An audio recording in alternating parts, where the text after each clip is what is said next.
All right, now, what this purpose of this brush is, it's called pouncing, this technique. And pouncing is just, we're loading the brush up and we're just going to be lightly just pouncing, actually is what it is, onto the paper to create what looks like moss or little bushes. So to do that, let's do this correctly and we'll do some green. Now, I tell the students too, this is another thing.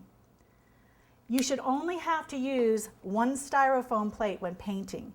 If you've got more paint on your plate than you have on your cake, you're in trouble. We're not painting the plates, we're painting the cake. So you kind of want to stay in one area and stay neat. So to load this up, we're going to go half it. Now there's a kind of oblong, it's like an oval shape.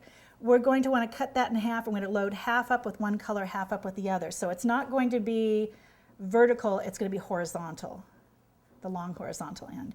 So you're going to load that up. This is with some green, and then we're going to take some white. And then we're going to pounce that. Okay? Then we'll go on to our paper and we'll practice on that. So you're just going to pounce.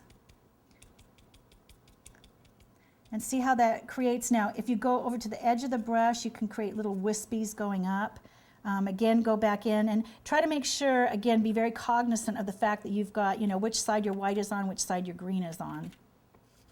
And you don't want to go, you want to go kind of up and down. The biggest problem I had when painting, and I couldn't figure out what was wrong, is Donna Dewberry came by one day when I was going through the class, and she said, Laure'l, you're doing great, except that if you notice, and I did this on purpose here, what I want to show you is, see the difference. This is called muddying. If you're pushing too hard, you're going to get a muddy effect. And that's opposed to, see this light pouncing where you can see the little individual, almost like brush strokes. So if you're getting this, that's not right. Just go clean your brush off again. If it starts getting muddy, and that's on all these brushes we're using, clean it off and reload and start over again. Really important. But you just want a really light touch on this. See the difference? Very light touch. Okay, and for dimension, if I wanted to go back in, I could pick up just some green and see how that kind of just pops out some little bit more of a bush there. Now, what Donna was telling me was, she said, Laure'l, your strokes are accurate. She said, but look at your painting. She said, what is wrong with it? And I looked at it and I stared at it for about half an hour, and I just didn't want to give her an answer, just anything coming out of my mouth.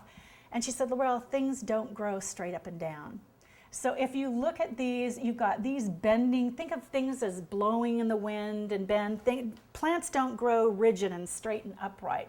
They kind of bend, they curve. There's movement to them is a good word, a lot of movement.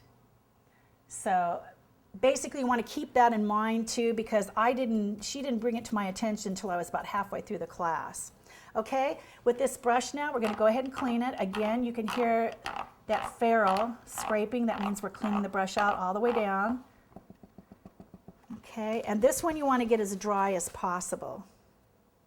And again, while it's drying, just go ahead and squeeze those bristles out. Okay, and again, either use your brushes, put them in some kind of holder, or again, the little sponge where you can lay it down and it's not going to destroy your brush.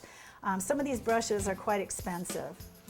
Okay, I believe we are ready to paint.